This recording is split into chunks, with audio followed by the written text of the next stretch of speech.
म्हणून छोट्या छोट्या समस्या ज्या आपल्याला रोज त्रास देतात किंवा कधी आपलं रुटीन बदललं तर त्रास देतात, अशा समस्या आम्ही तुमच्यासाठी घेऊन येत आहोत.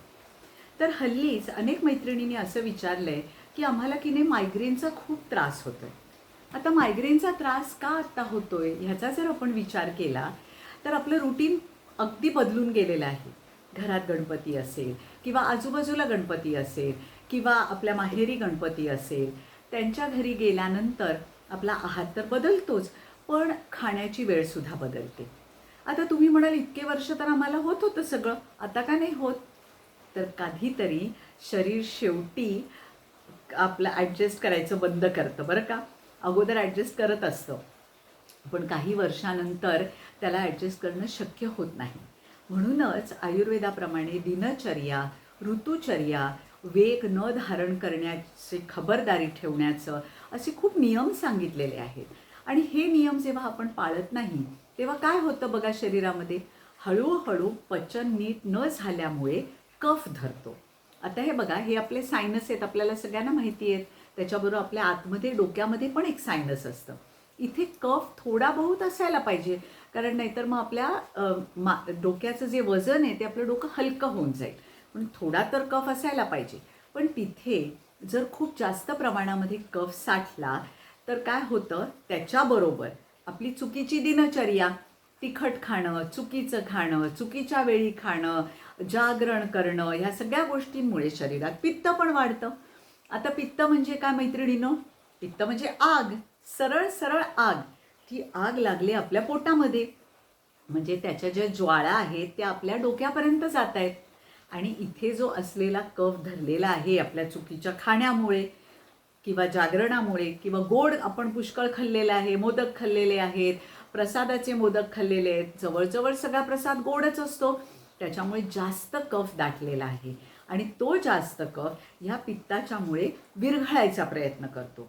आता मैत्रिणीनो, आपण जेव्हा आग लावतो किंवा आपण चूल पेटवतो तेव्हा वरती काय निघतं? धूर.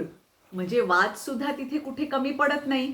तो वात काय करतो? तो वात धक्काबुक्की करतो, म्हणजे त्या कफाला बाहेर यायला देतच नाही.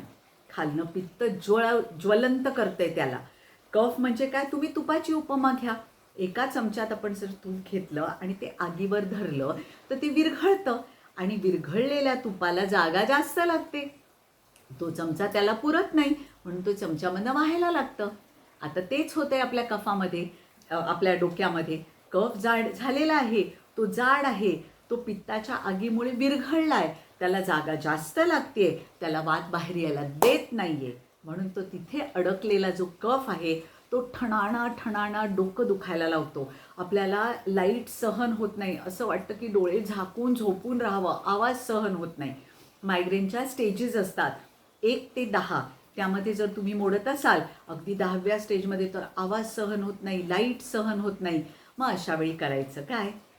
तर अशा वेळी तो वात कसा कमी करायचा आणि ते कफ कसा बाहेर काढून टाकायचा, याचा आपण इलाज करायला पाहिजे. आपल्याला माहिती आहे साधा सोपा इलाज. आपल्या पोटामध्ये वायू झाला की आपण काय करतो? थोडासा ओवा गिळतो. आता इथे आपल्याला गिळायचं नाहीये, आपल्याला ओव्याचा वास इथे जायला पाहिजे, इकडचा वात आपल्याला काढायचा आहे. म्हणून ओवा छोट्याशा अशा पातळशा कपड्यात घ्यायचा, कच्चा ओवा बरं का, आणि तो घासायचा चांगला हातावर आणि त्याचा जोरात वास घ्यायचा.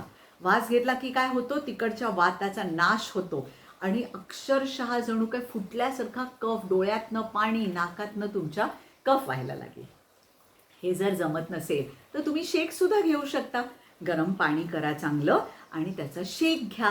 शेक घेतल्यानंतर सुद्धा डोळ्यातनं पाणी यायला लागेल, नाकातनं पाणी यायला लागेल आणि लगेच बरं वाटेल.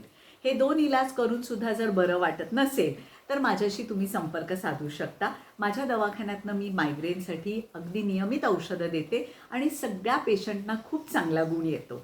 तर हे करून बघा. तुम्हाला कसं वाटलं ते आपल्या ग्रुपमध्ये घालाच तुम्ही. नमस्कार.